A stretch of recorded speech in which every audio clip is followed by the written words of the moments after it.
Welcome to Positive Talk with Kevin McDonald. Hey, that's me. Hi, and welcome to Positive Talk. Our show features the best positive stories and people from around the globe as we endeavor to answer the universal question of why am I here and what is my purpose? Understanding that can change everything, and knowing your greatness is fundamental to living your best life. So join us right now as together we work to create the adventure of our lifetime. And welcome to the show, everybody. My name is Kevin McDonald, but you knew that, and if you didn't know that, I guess this is the first time here, and welcome if that's the case. And we got a great show for you today. I know I always say that, but I always mean it. Katina Horton is with us, and she has been busy doing a lot of stuff over the last 10 or 15 years. She's a coach, she's a speaker, she's a podcaster, and she helps women reclaim their power, their soul and identity, so that they know that they are enough. Katina, thank you so much for being here. How are you? I'm doing all right, and I want to thank you for having me as a guest on your show. Well, you're more than welcome. It's nice of you to be here because you've got, when we talk about women and women's issues and are they enough or do they not think that they're enough, there's lots and lots of things that have been told to the fair sex for many, many years, and I'm here to tell you that most of it is wrong, and most of the time we don't. Women are told things from a very early age. Sit up straight, be nice, fold your dress, don't say anything, don't have your own opinions, don't think about who you are, think about how you can serve other people, and eventually that doesn't work out so well for everybody. And I'm glad that you're here to help women, and also in many cases the men who love those women, to help the women be the best that they can possibly be. Would that be fair? Yes, definitely. And you are a love and freedom and toxic relationship recovery coach. Why do you think it is that there are so many toxic relationships? You know what I would say? It's a variety of reasons. And number one is that each individual is responsible for doing their own self-work. So a lot of us as people, we walk around with unresolved trauma. And then that unresolved trauma over time, it builds up energy. And a lot of that energy is negative energy. And so then in that particular situation, we either end up with what they call toxic traits, or where that individual has so become embedded in certain patterns of behavior that now it's a personality disorder. So I think that we end up in the toxic relationships, like I said, because of lack of dealing with the unresolved trauma. And then it's like one individual matches up with another individual who kind of, I guess I would say, creates this perfect storm, so to speak. And it's just a recipe for disaster. And a lot of times when we have that unresolved trauma, and that means that we have not worked out a lot of the issues that have gone on in our childhood, either from one or both parents. A lot of times we think we just have mother wounds or we just have father wounds. 9 times out of 10, we have wounds from both parents. Even when it's the best of parents, you still are wounded in certain areas. And it might not be until something major happens where you're having kids or you've gotten married, or there is a series of relationships, friendships that all of a sudden, where people have started distancing themselves from you, that you realize, okay, something is going on and I need to go get help. And so a lot of times when these toxic relationships come about, 9 times out of 10, if it's the male that's the toxic one, then what happens is the woman will go to therapy to seek help. and she will try to figure out anything and everything that she can do to fix the marriage, because she's usually the fixer. And over a period of time, that's when the therapist will realize, like, there's something else going on here. It's not just this individual trying to figure out what's best for her marriage. She's trying so hard, and I'm listening to everything that she's saying, but there's something else going on other than a broken marriage. And that's usually when there's like some type of personality disorder, that's there. But like I said, that's the main reason I would say for having the toxic relationships, is that we've got the unresolved trauma. And when we don't deal with it, then it comes out in very toxic ways. It's very destructive. And then another reason why we end up with a lot of toxic relationships, because instead of healing, we've gotten advice. And sometimes this can even be from pastors.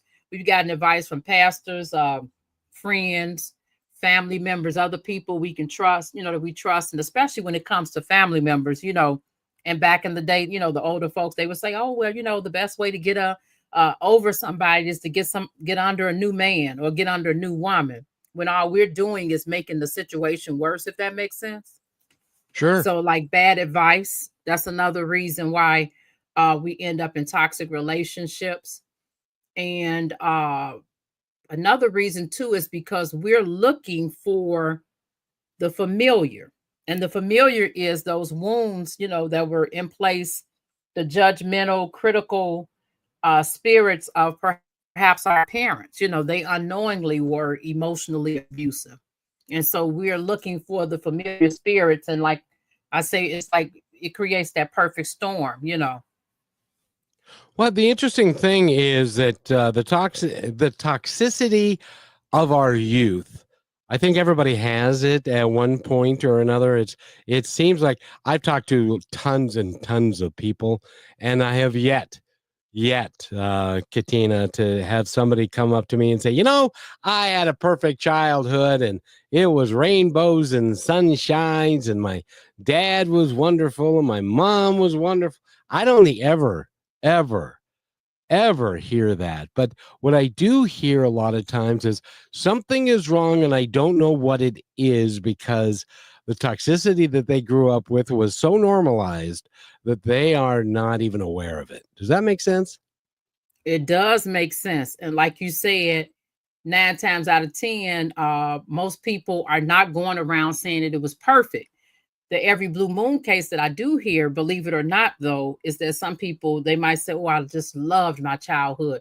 Everything was just so good. My mother was so good, and my father. And a lot of times when they do that, either they'll do that, or what they'll do is they might say some things that were negative. They're being honest. They might say some things that were negative. And then it's like that causes that instability and that tension inside. And so then in the next breath, they'll go, well, I don't want to think bad about my mom, because she was a good mother. I don't want to think bad about my dad because he was a good father. And if somebody says this to me and I'm in conversation with them, I'll say both things can be true at the same time. You could have a mother that loves you, that jokes around, that's very dramatic, that took you here and there and everywhere. You guys went to the opera together and all of this. And she could be jealous of you. She could be envious of you. She could be judgmental and critical. 20 things can be true at one time. So I've seen, like I said, for the most part, like you said, no one's saying that. And then, but you get every blue moon where I will have one of those conversations, or either a person has to self-gaslight because they can't look at the truth of what happened, if that makes sense. They just focus so much on what was good about it, where they can't look at it. It kind of reminds me of like when I think about scripture and I think about the Israelites. And as soon as things got rough, oh, we wish we should have been back in Egypt. Oh, we were in Egypt. We would have had cucumbers and melons and fish and onions and leeks. And they start talking about all the food they ate. Well, they forgot they were slaves. And it's the same thing in the toxic relationship and the toxic household that you grew up in. You forgot how bad it was, because what happens when you have trauma, the good seems better than it was, if that makes sense. And the bad seems not so bad. Oh, absolutely. And in some cases, and I know several people, many people actually that have been on the show, that the toxicity was so bad and the abuse was such that they've decided, I'm going to forget about it, and they bury it. And then it shows up 20 years later and they have no idea how it showed up or why, but now they have to deal with it. Mm-hmm. Yep, that sounds perfect. Sometimes the birth of a child will bring it up. You Yeah. know, something happened to them at that age, and then when their child is that age, and then all of a sudden that door has been opened.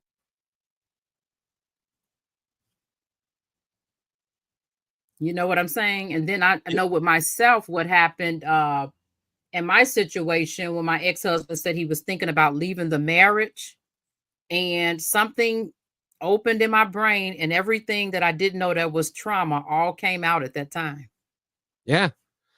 Because we all want, as we're growing up, we all want to have a wonderful childhood, and we want the people who say they love us to really love us, Right. to take care of us and stuff. But sometimes, and we talked about this a little bit, but parents, it amazes me because most parents are in their early to mid 20s, maybe 30 when they have a child. And they are just children themselves still. And so it makes it they don't do the things that a real mature person would do because they don't know any better until they learn it. And sometimes that can be real disadvantage, a real disadvantage to the young one because they're the ones getting experimented on. Does that make any sense? It definitely makes sense. And like you said, they're getting experimented on because, like you said, when your parents, a lot of them were in their 20s, and or some of them might have been teenage parents. I had teenage parents. And Yep. so even though whether they're teenage parents or in their 20s, you got children raising children. And so, you know, when you think of it in that particular situation where they might have, you know, because even now the psychologists are saying 26 is when the brain is fully developed. So if you got all the way up until then where your brain has to keep developing, and those parents doing the best that they can do, because a lot of them are doing a lot of them are not intentionally emotionally abusive, they're just doing what their parents did. You see what I'm saying? Oh And yeah. so you know, once that happens, they just start, like I said, just repeating the patterns, but they're thinking this is what to do because this is what my parents did, not whether is this right, is this wrong, is this going to spiritually, psychologically, emotionally damage the child. Is I'm going to repeat because this is what, you know, this is what I had done to me, so this is probably the right way. A lot of times it wasn't like all of this analyzing, and you know what I'm saying, and the material that was available to help them. So a lot of times the child got what we needed physically, but we oftentimes did not get what we needed psychologically and emotionally. You know, if you were crying, just stop that crying. You know, I'm going to give you something to cry about. And Oh, I've so it heard was a that lot of before. that was going on. Yep, I've heard that in my house. Not with my children, but with when I was growing up. Well, and as an example, my sister is 72 years old now. But she can recall before I was born, and my dad, she was born when my dad was 23 years old. He still liked to go out, carouse, and gamble, and play, and use his money for that. And my sister has vivid memories of her and my mom having to go pick him up from a bar because they only had one car. Pick him up from a bar because he was drunk, and then bringing him home. And those memories stayed with her and affected her in a billion ways throughout her entire life. It and I know he didn't mean anything bad by it. He was just 23 and he wanted to go gamble and he wanted to go play and stuff. And so my mom was stuck at home with her, and then which made her unhappy. So it was a very unhappy situation for everybody. Yeah, I could definitely see how that would be, because it seems like in that case, like you said, it harmed her. So then you got shame in there, you got embarrassment, and because girls get their identity from their fathers, you got that playing on her as well. And so it's so many different layers when it comes to trauma, and when it comes to toxicity in the home, and when it comes to just a child rearing in general. And then a lot of times, because things happen and we suffer from them, from our parents, and then a lot of times we'll either go from one extreme to the other. Well, I'm never going to be like my dad again. I'm never going to be like my mom because she did this. I'm never going to be like my dad. And then sometimes we're just like that person, or we went all the way to the other side of the pendulum, so to speak. Yep, and that's exactly what has happened in my life, because my sister does that, I did that, and stuff like that. By the way, we are talking with Katina Horton, and go to her website, which is thevalleyofgrace.com, and you can find out all about her. She's also, we're going to talk about it, she's also been a podcaster, and she's done lots of great things to help women in her community, and she gives back, and she lives on at least you did, you live on the north side of Chicago. I lived on the north side of Chicago years ago. Now I'm in the northern suburbs of Chicago, but yeah, years ago I was on the north side of Chicago. Well, if you ever decide that you want to move, I've got a guy for you. He's a real estate agent, and he's got a program. It's called Real Momentum. Okay. And we're going to play this commercial right now, because if you're a real estate agent and you're having trouble getting listings, and it's a real hard time right now, if you need, you're going to need some help, and this guy can help you. So we're going to return with Katina in just a second. So please stay with us. You became a real estate agent for freedom, success, and real momentum. So why are you still stuck waiting for closings to save you? I'm Ophir Adar, founder of Real Momentum, and I help agents like you become seven-figure earners. My first client that I coached, brand new agent, made $250,000 back in 2006. What's the secret? You feed your white wolf. That's the part of you that's bold and unstoppable and a closer and able to build rapport quickly. So click Get Listings at Real Momentum and let's unleash your real estate potential.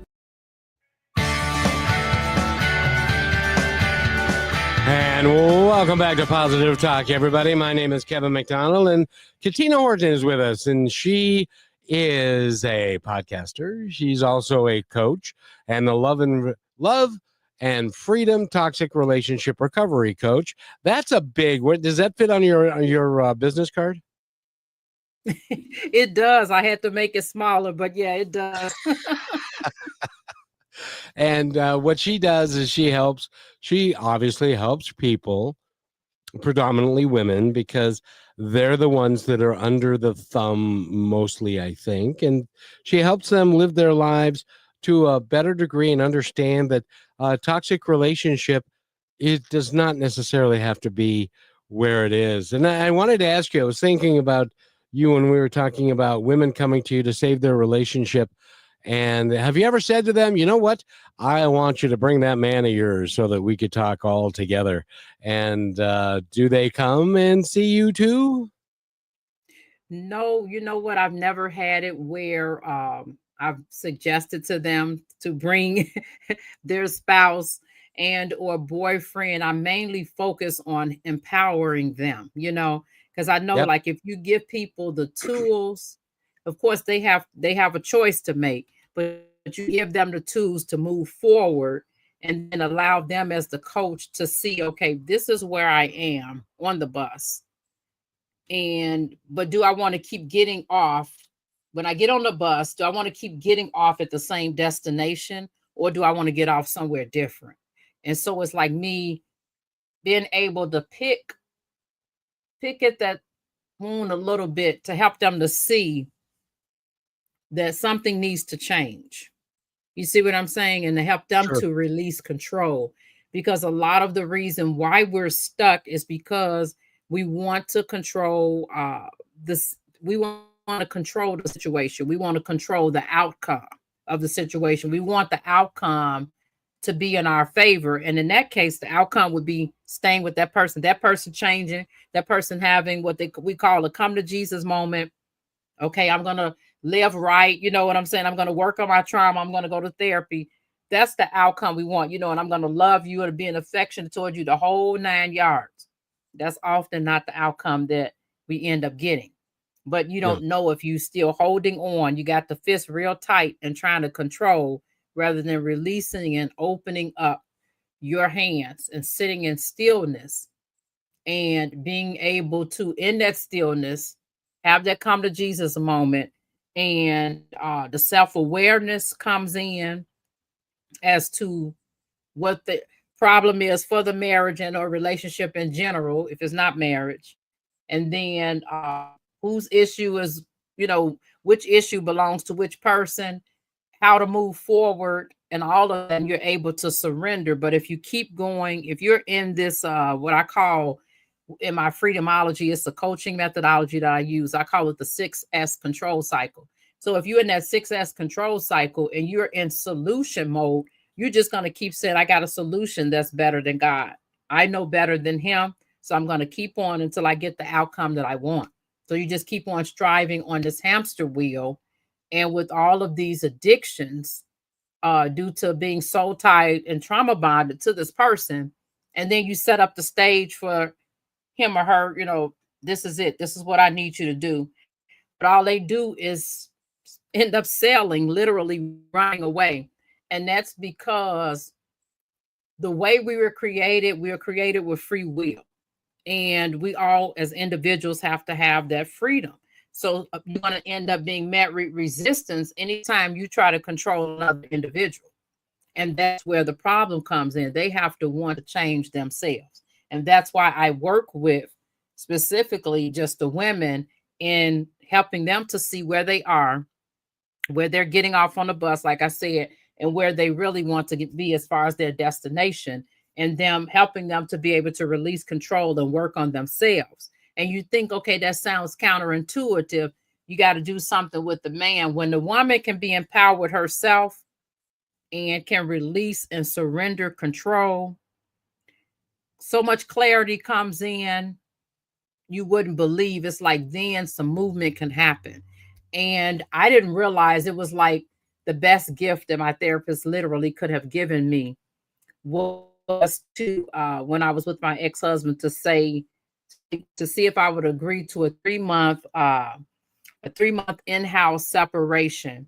And when she did that, I was so reluctant because the soul ties and trauma bond there. But that was literally what saved me. I was able to sit in stillness and able to see wherein the problem lied and what was my issues, what was his, and what was just the overall issues in the marriage. Us coming together produced the end result of what we had at that time. And the more I focused on myself and released the control, I gained more clarity into what needed to happen. And things just outcome was what it needed to have been, which would led to the divorce. But I couldn't see that as long as I kept trying to fix it. And when you release control, and well, let me back up, because it takes two. And explain to me how in a relationship, if you've got a guy who perhaps he doesn't know any better either, most of the time Right. they don't, because men, I don't know if you've noticed, but we're kind of simple sometimes. And you feed us, you love us, you let us watch TV, and that's pretty much all we need sometimes. But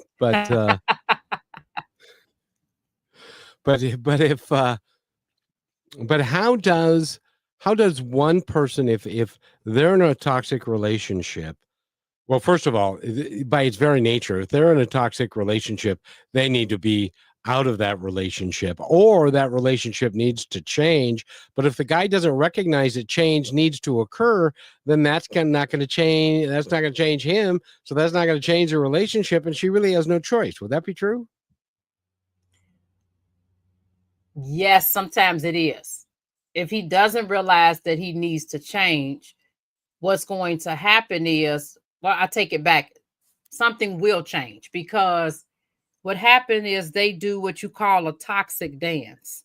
When you have a toxic relationship, there's a toxic dance cycle. And so what happened is the woman chases, and he keeps going. He's sailing / running away from her. And she keeps chasing him, trying to fix him, and he keeps running away.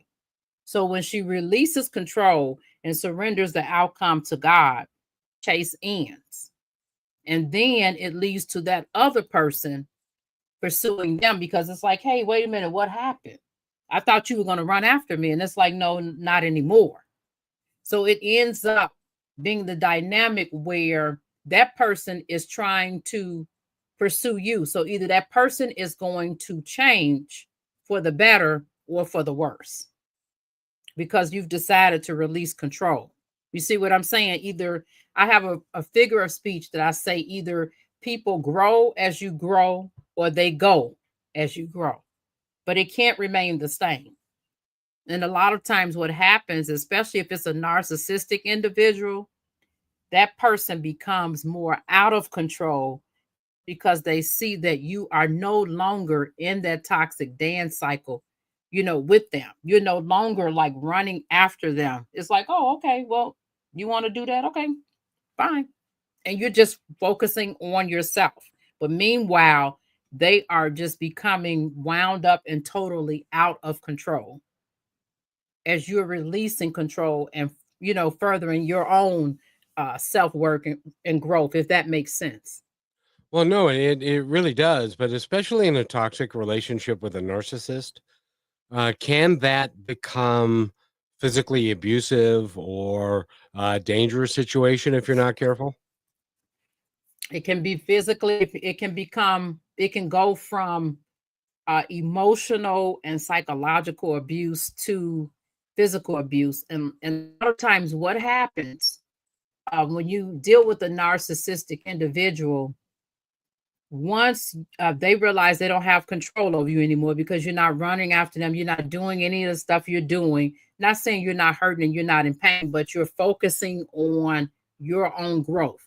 Once they see that and that the stuff they're doing is no longer working, you're not being baited anymore, and they're becoming out of control. A lot of those individuals, as a last, I guess I would say, like last hurrah, so to speak, to pull you in, along with, it's almost like a 2-for-1 thing. I guess I would say a 2-for-1 special is to pull you in and try to have like this last thing of hooking you in to get you to break and go back to the way you were rather, as well as they don't want to be the one held responsible for the one who wanted to end the relationship anyway. So when it comes to you changing and doing your own growth and self-work, and they see that, they might have already wanted to end the relationship to begin with, but they did not want to be the ones to say that that's what they wanted to do, if that makes sense. Sure. They don't want to hold, you know what I'm saying? They don't want to be accountable and responsible for them being the ones to say that. So a lot of them will fake sad to say, they will fake a suicide attempt in order to pull you in, which you would think, like, why would somebody want to go to that extreme in order to get you back to running after them, and or not take responsibility for being the ones that, decided they wanted to leave anyway. That's a lot of times what they do. And literally, it's like one of the last things that they get so desperate that they will do that. Fake a mental breakdown, fake a suicide attempt, just all kind of different things. And anything they can do to both break you in the process and to avoid responsibility.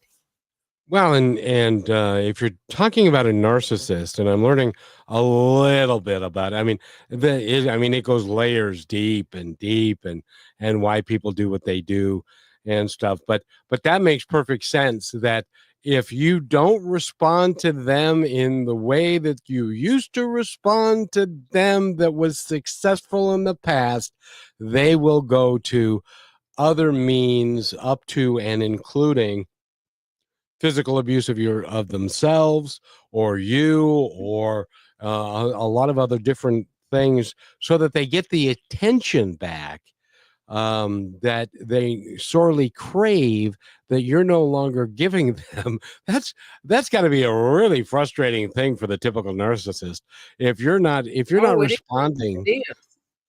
if you're not responding to the It's way that they. frustrating for them. Mhm. Yeah, oh, sure. And by the way, again, we're talking with Katina Horton, and go to her website, thevalleyofgrace.com. She's a Sunday school teacher, she's a coach, um she's a podcaster, and she helps women primarily get through, because and we haven't talked about this yet, we will in the second half, but then you have the kids involved, and the kids need to not see that kind of stuff so that they can grow up and have a better shot at having a normal life and all of that. Again, we're going to talk about that when we come back, because it's this. Katina, why is this role? And I'm going to ask you when we come back, why is this relationship thing so messy? We'll be right back. You're listening to Brushwood Media Network, the best in syndicated talk, news, and entertainment shows.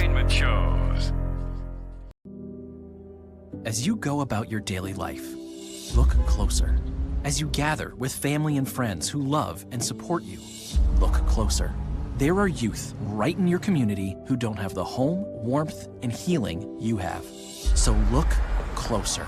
Every year across America, a staggering 4.2 million youth are homeless or trafficked. And for 50 years, Covenant House has worked relentlessly to keep them safe and protected.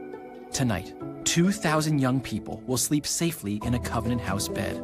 And tomorrow, they will wake up surrounded by love. They get clean clothes, hot meals, medical care, and a safe place to sleep. 24 hours a day, 7 days a week. In sites across America to help them fulfill the great promise of their lives. So look closer at Covenant House. To help or get help, go to covenanthouse.org. And welcome back to Positive Talk with Kevin McDonald. Katina Horton is here. She is a coach. She helps women attain the love and freedom toxic relationships from toxic relationships, and to find good relationships that they can flourish in or not. Sometimes it's hard to find somebody that is not abusive, especially if you grew up with abusive people around you and stuff. Is that part of your work, to help women understand that they have choices that they can make, and they don't need to, they can work through their trauma and then not accept anything less than a good human being as a mate? Yes, that is so true. And it's hard to get women to understand that they do not have to continue in what they're in. And a lot of women are in it because they have low self-esteem, Yeah. low self-confidence, low self-worth.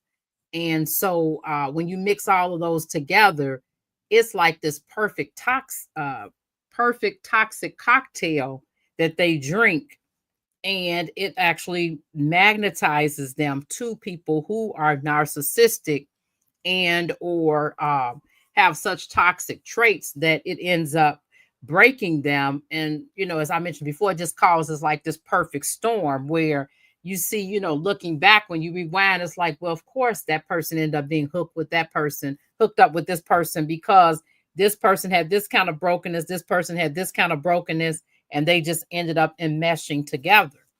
And when you look at a relationship, oftentimes, like I said, with a woman that's got all of that going on, 9 times out of 10, she has low boundaries or no boundaries at all. Because she And raised in a house where the man was king, maybe, and that everything that he said went, and that's what she thought was the model for her, that she would bring forward. But that is, and that can actually be a generational thing, can't it? oh It yes. and it's important to break that generational cycle so that your daughters and sons can grow up, and the next generation can maybe be a little bit more aware and maybe more free from some of the toxicity and things that people are subjected to. Is that true? Yes, that is so true. Like you said, a lot of it is generational. When you think about it, you will find yourself doing the same things that your parents did, especially the same sex parent, and it's like if it's your mom and you got used to, okay, if you came home from school and they like, oh, your dad is in the day, so don't go downstairs, don't go upstairs, don't go to the middle level, don't go to the den, whatever room that individual is in, she's in the mood today. So you learn to as a kid, tiptoe around this. So then what do you find yourself doing? Hooking up with someone in a relationship. And the next thing you know, you're telling your kids the same thing, So it's like you are literally allowing that person's emotions and their inability to self-regulate. You're allowing that to control you and the children. And they've learned to do that. And it just keeps going and going and going, if that makes sense. Oh, absolutely. It makes perfect sense. Except sometimes kids are not all that smart. I was not all that smart. So when my dad was in a mood and I bothered him, I just ended up in my room. I didn't know why I was in my room, but I ended up in my room because he said, "Go to your room because I don't want to deal with you." Ah, that's true. So sometimes you have it, like you said, where he says, go because I don't want to deal with you, where it's passive, you know? Yeah. Sometimes the parents might be like to have more of a passive role. Yeah, he never would raise his voice. He would never raise his hand to me, except for a few Hmm. times when I was a little kid. But by and large, so it was like I'm watching the TV and I'm eating my peanuts and drinking a beer. I don't want to deal with you. Go to your room. But why? Ah, Don't okay. argue with me. Go to your room. But why? Because I said so. But why? So the consequences of that was when I became a dad, I would talk to my children ad nauseum about everything and not shut them down in any way. And in even some cases, that wasn't the best way to handle it either. There had to be a middle road in there somewhere. Yep, that's true. And it is a balance. Like you say, either going to one extreme of talking too much or yelling and screaming. You can talk too much and or you can yell and scream, or even on that spectrum where you can kind of be detached and passive, like, okay, I just don't want to deal with you. And then the child knows, okay, if I can just stay invisible, so to speak, I will make the parent happy. I tried that. I was a chunky little kid, and I had invisibility was a problem for me. Ah, okay. So you tried that one, huh? Oh yeah. Well, when someone that you love that is living in your house or you're living in their house and you don't understand because they never tell you why they're angry or why they're upset. True. Um and then how is an 8-year-old boy supposed to know? I mean, we haven't had that experience. We're not that smart. And he may have had a horrible day at work and or whatever it was. But instead of saying, I had a horrible day at work, so I'm sorry, I don't want to talk right now, he would just say, go to your room.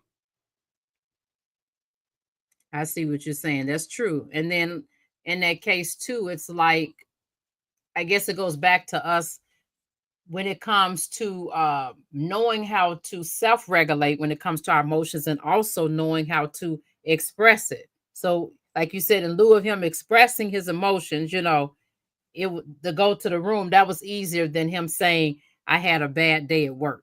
You see what I'm saying? Or I'm Oh feeling yeah. angry right now, so it wouldn't be the best time. So for him, it was better, that was better to him. Exactly. By the way, do you know Dr. Marnie? I sure do. And I just see this popping up. Oh my goodness. Oh my goodness. This is so exciting. Yeah, she is such a cool person. I Isn't she actually awesome? interviewed her. And now she's got you in all caps. So Katina. Oh my goodness. Yeah, she's been a fan of the show for a long time. She's actually been on the show, and she needs to come on the show again, but that's up to her. But in any event, we are talking with Katina Horton, and go to her website again, which is thevalleyofgrace.com. Find out all about her. And let's talk about your podcast a little bit. And do you love doing it as much as I love doing this? I do. When God has put a calling on your life, there's something in you that, how would I put it? It's like you cannot not do what it is you've been called to do. And so, whether it's blogging or podcasting or going to speak or doing Bible teaching, everything just falls up under that same purpose for me, that same, mission, so to speak, which is helping the women in toxic relationships to reclaim their power, soul, and identity so they will know they are enough. And when you know beyond a shadow of a doubt, once you heal and you become grounded in your identity, right? It's just like if you have any kind of coin and you got to identify it, or anything that you have in your home, you identify that thing. We attach value / worth to that thing. And then once we attach that value and worth, then we set up boundaries to protect it. But oftentimes we don't do that to ourselves. You see what I'm saying? We don't see the value. Oh, exactly. And but at the same time, that's why you're here. And it's important for us to realize the value that we have as podcasters to people that listen to us. And it helps people think and maybe come up with something new. And I know this has happened to you. It's happened to me many times, is that somebody will say, I was just I've been thinking about that all day, and then I tuned into your show, and you guys were talking about it. And that's because the universe and God is telling that is giving them the opportunity to be there when it serves them the most, and that I can't think of a higher calling than that. Can you? Amen. Now, that's the same way I feel too. Like you said, just to be able to know. And then, I've even had people who have privately DM'd me and say, thank you so much for posting this video. Thank you for this podcast. You don't realize, and I don't even know these people, but you don't realize how much you helped me. And I thank them for, encourage, because that's an encouragement to me. When you see that you're making a difference, you know what it is that God has called you to do, and you're walking in mission. But it's just so important too, just to every now and then someone to give you words of encouragement, And so, like I said, I appreciate that. And just the fact of knowing that the work that I'm doing that is helping someone. Just like the other day, I put a video on TikTok and I just felt called. I put it on different social media platforms. But on TikTok, something really rang with those the users out there, and I had quite a few compliments. And a few people like, "Wow, this is literally my marriage." Like, "Wow, I feel like everything about me." So when you tap into something that someone has gone through, and you describe it to a T, and they feel validated, they feel seen and heard, and they feel like they belong. Somebody's validating me, they understand. There's nothing like that in the world, and they can heal from that, just from hearing that, just from knowing I'm not crazy. This is not all in my head. Well, and because you are a podcaster, and I've done live radio on AM TV or AM radio and stuff going back to 2003. And when we do these, you're in a room, you might have somebody else in the room, sometimes not, and you're talking to somebody else that may be like, I'm in Seattle, you're in Chicago, so that's 2,000 miles away. Right. And so the last day that I did the show, it was called Positive Talk on KKNW 1150 AM. And I had to give it up because I ran out of money. And so I announced the show was going off the air, and the phone lines filled up from people I'd never met. People that said things like, I'm looking at a pile of books I bought because of your show and the great people that you've had on. And somebody else said, my health is so much better because of the nature path that you have on a regular basis, and the health food store owner. But the one that I've carried with me, and I tell this story all the time. And Carol from Bainbridge Island called, and she said, we're devastated that the show is going off the air. And I said, well, devastated is a strong word. And she said, no, you don't understand. I'm an Alzheimer's caregiver. And she and I sit here and listen to your show every day because you can still reach her. And that taught me that this is what I should be doing, just like this is what you should be doing, because we are making an impact and we're making a difference. And even if we don't get the opportunity to know how big of a difference that we're making, it doesn't matter. That's somebody else's department, not mine. My job is to do the best job I can at presenting the show as best I can. So, and I know you feel the same way. Amen. I do. Yes, that is so true. And so, podcasting, the name of your podcast again is The Valley of Grace. Oh, that's odd. That's also your website, the Valley. Yes. The Valley of Grace. Yep, it's the Valley of Grace podcast. Yep, that's the name of it. Oh, very good. I'm surprised that was available because that's an important name. But the Valley of Grace, and that's available on all, as they say, the podcast platforms. You know what? I had it where it was on iTunes at first, and I switched over, so it's on Spotify now. Oh, cool. But you can still find the old episodes, how they always have the ones that you've previously done. You can still find all of those out on iTunes, but we're on Spotify now. And the coolest thing about all that is that it used to be in 2003, I do a radio show, and it went into the ether. It was gone. And nobody, now we do like this podcast. And this radio show is going to be heard by people for 5, 10, 15 years from now. Isn't that cool? Amen. That is so cool because you never know. And I found stuff like that. I've been searching on YouTube for something.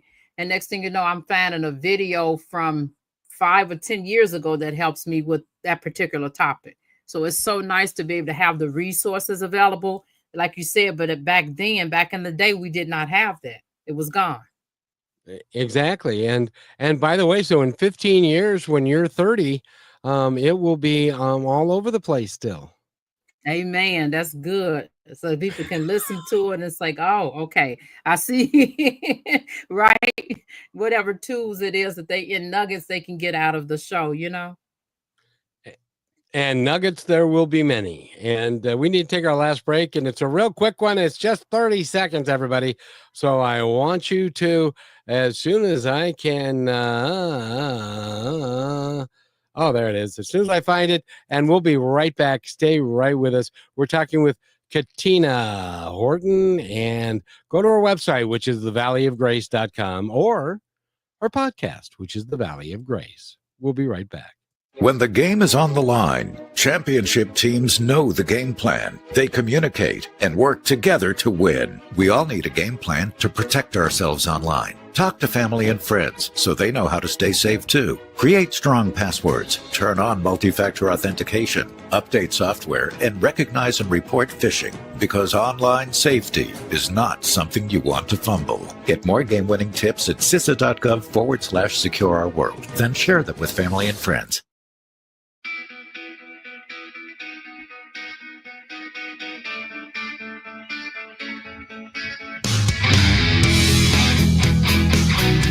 And welcome back to Positive Talk with Kevin McDonald. And we've got a great guest for you today.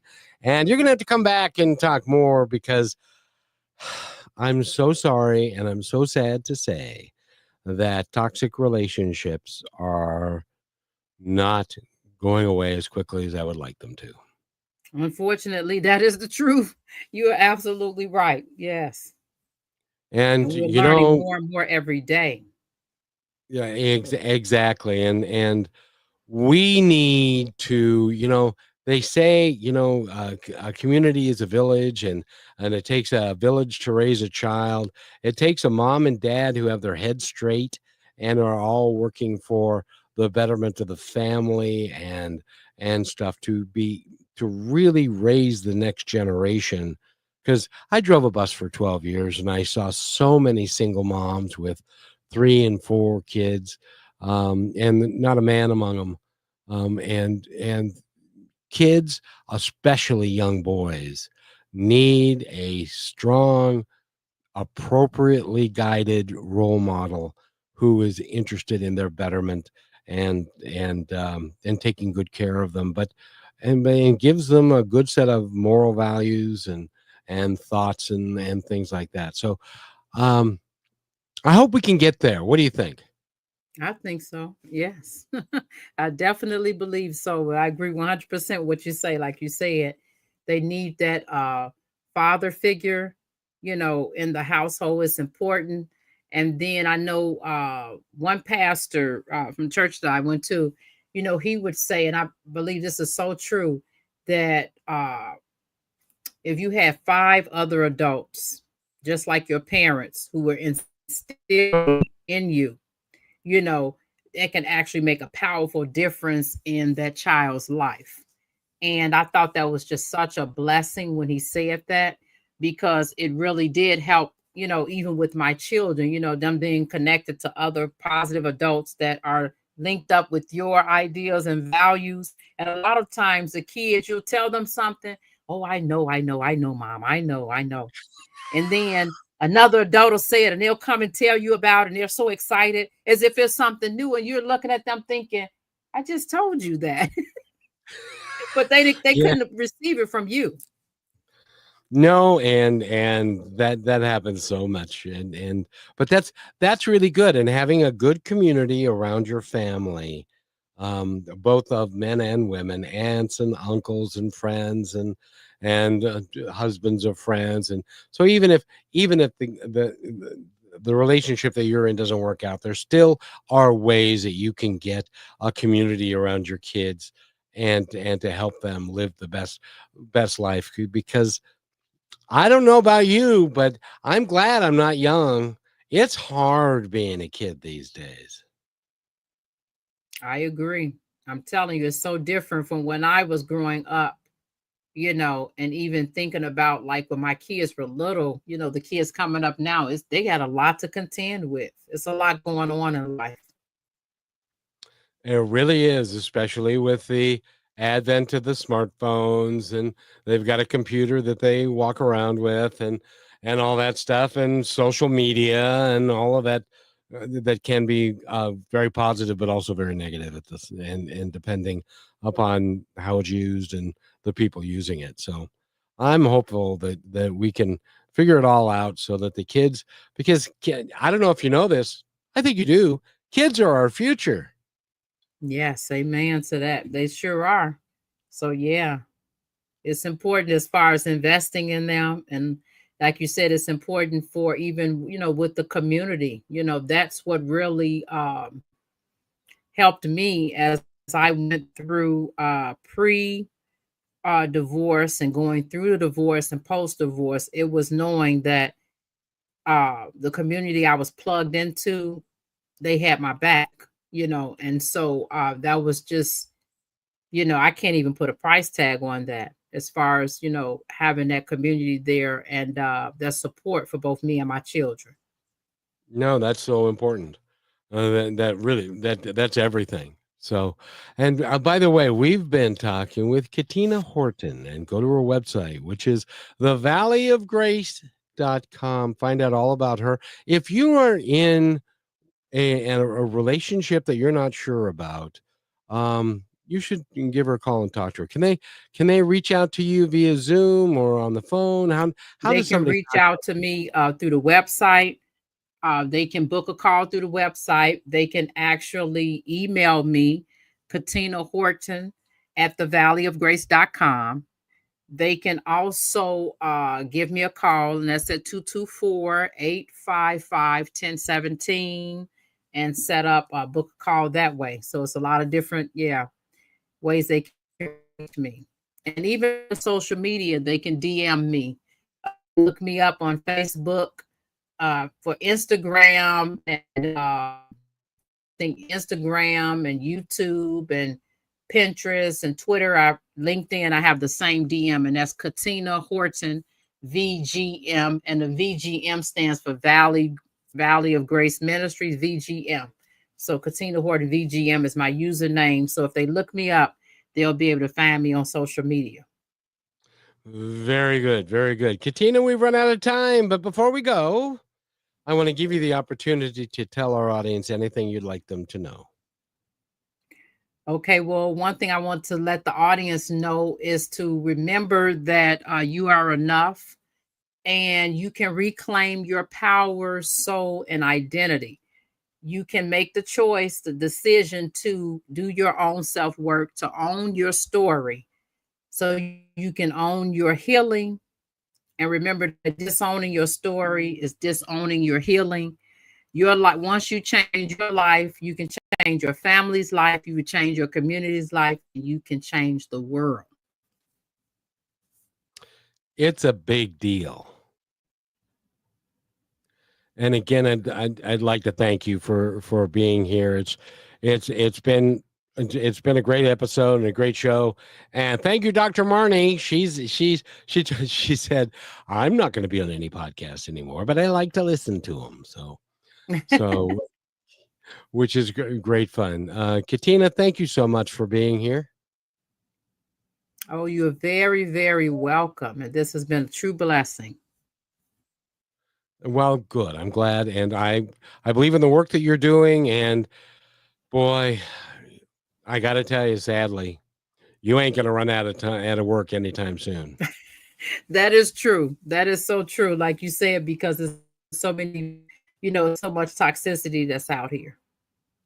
Yeah.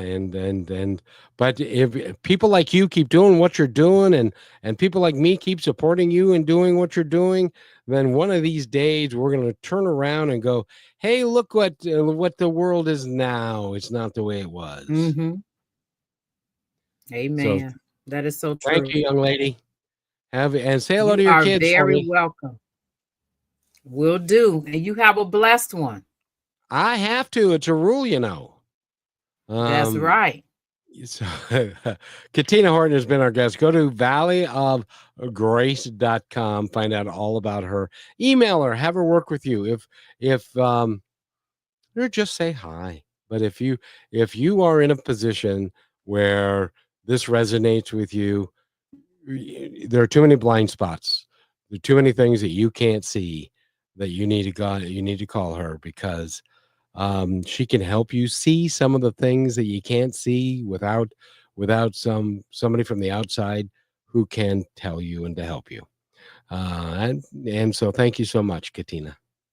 You're welcome. Thanks for listening to this episode of Positive Talk with Kevin McDonald. Our purpose is to provide everyone with a positive, entertaining, and educational experience. I would love your feedback and comments about the show, including possible topics and great guest suggestions. Please email me at kevin@kmmedia.pro. And remember, be kind to one another, because each other's all we've got.